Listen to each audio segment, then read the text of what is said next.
Bonjour, je suis Nicolas Rude, je coordonne les formations CQP ALS pour le comité régional de Sport pour tous.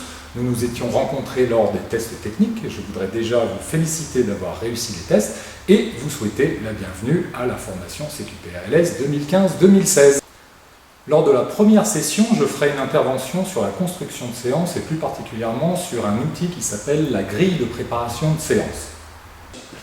Dans cette vidéo, nous allons donc découvrir les termes, les mots que nous utiliserons pour créer une grille de séance.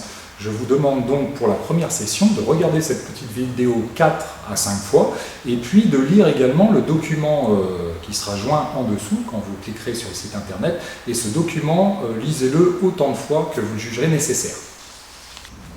Pour vous expliquer tous ces mots, je vais demander à Bastien, à Jérémy et à Sébastien de réaliser quelques exercices d'arts martiaux. Et donc pour ça, il faut que je change de tenue.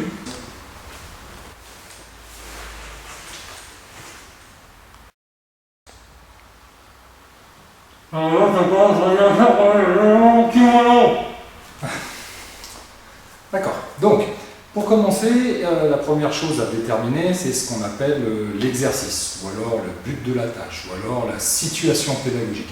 En fait, c'est ce que l'animateur va demander aux élèves ou aux stagiaires d'effectuer. Donc là, par exemple, dans cette situation, je demande à Sébastien de faire un coup de pied tout droit pour toucher le ventre de Bastien sans toucher ses mains.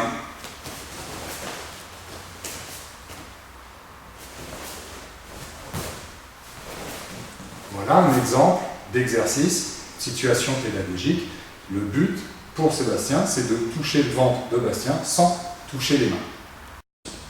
Alors, une fois qu'on a l'exercice, il faut donner les consignes. Les consignes, c'est tout ce que va dire l'animateur pour que les élèves puissent réussir l'exercice en sécurité. Donc là, par exemple, Sébastien, je voudrais que tu arrives à faire un coup de pied tout droit, que tu touches le ventre de Bastien, mais sans soulever ton pied d'appui, en montant ton genou. Au moment où tu touches la cible, je voudrais que tu aies la jambe tendue, il faut que tu gardes tes mains en protection, il faut que la tête reste droite, il ne faut pas que tu touches les mains de Bastien, et en plus, il ne faut pas que tu lui fasses mal, et hop, on repose le pied derrière.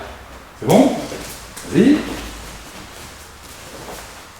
Super. Donc bien évidemment, Sébastien connaît déjà l'exercice. Là, le nombre de consignes est bien trop important pour être intégré. D'accord ? Donc l'animateur va devoir sélectionner les consignes les plus importantes qu'il donnera.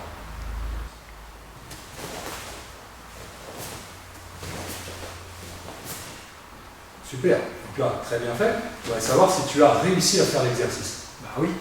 Et qu'est-ce qui te permet de le dire ? Ça, c'est ce qu'on appelle les critères de réussite. L'animateur doit donner des indications aux élèves, aux stagiaires, aux enfants, aux gens qu'il y a en face de lui qui font l'exercice pour savoir s'il a réussi. Donc pour moi, tu as levé ton genou, tu as terminé la jambe tendue, tu as gardé tes mains placées, c'est exactement ce que j'avais demandé, l'exercice est réussi. Félicitations. Alors une autre chose importante, c'est que les gens qui exécutent l'exercice doivent savoir combien de temps ça dure.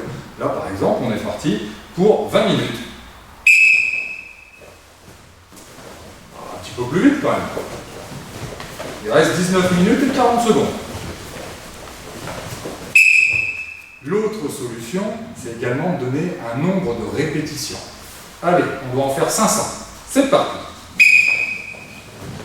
127, 128, 129. Ok, on va s'arrêter là parce que c'est bien. C'est important que l'animateur, qu'il donne un nombre de répétitions ou un temps, il doit savoir à peu près estimer le temps que va durer l'exercice. Ça veut dire le temps de la mise en place, de l'explication, le temps de la réalisation.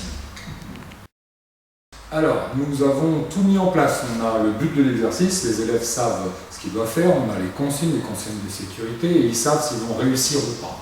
Après, on va voir ce que ça donne. S'il te plaît, Bastien. Okay. Là, je m'aperçois que son pied redescend trop vite. Donc, je vais essayer de mettre, soit de lui dire, attention Bastien, il faut que ton pied reste en l'air quand tu reviens. On va voir si ça suffit. Ah, non, ça ne suffit pas. Son pied redescend. Donc, je vais faire ce qu'on appelle une remédiation, une adaptation. Je vais essayer de changer l'exercice pour faciliter le travail de Bastien. Donc, pour ça, j'installe, par exemple, une chaise. Voilà. La chaise oblige Bastien à garder le genou en l'air pour aller et revenir. On y va. Ouais, ça c'est impeccable. Oh, je m'aperçois, encore une fois, s'il te plaît Bastien, que le pied de Bastien passe sur le côté. Mince, ma remédiation a fonctionné qu'à moitié. Je vais essayer d'adapter encore une fois mon exercice. Je vais te demander, Bastien, s'il te plaît, de poser une main sur ce pao, de poser une autre main ici. Voilà. Et ce couloir qu'on a dessiné avec les paos va obliger Bastien à aller tout droit. Impeccable. Donc là, j'ai aménagé mon exercice pour que l'exercice devienne plus facile à faire.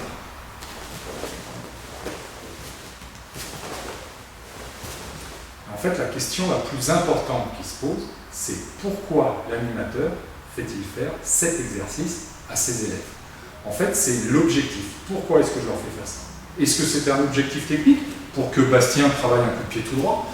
Est-ce que c'est un objectif, par exemple, de renforcement musculaire? Vous voyez que Sébastien travaille sur ses cuisses. Vous voyez que Jérémy, en dessous, travaille également en gainage.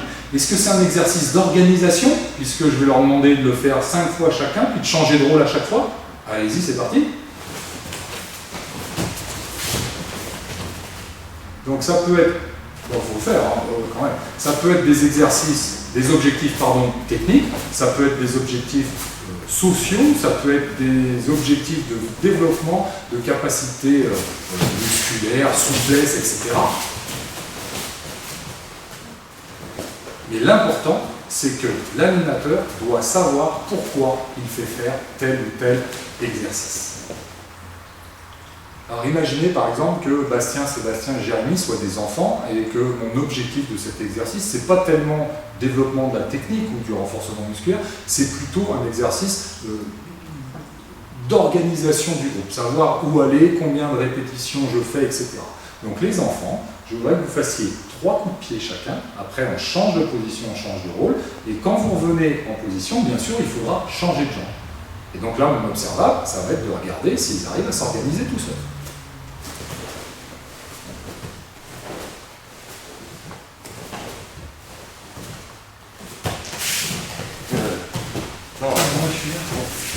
Moi, je fais des allez, j'ai déjà fait. Ah, alors c'est moi. Non, je fais les coups de pied. Mais non, j'étais là quand je faisais. Si je me remets, je fais pas. Voilà, donc là, visiblement, on a demandé un exercice largement trop compliqué par rapport aux capacités de notre public. Il faut que je remédie à ça. Ou alors, il faut que je me débarrasse de ces élèves qui sont vraiment nuls. Allez, oust, le cours est terminé. Et nous, on se retrouve en session 1. Très bon travail à tous.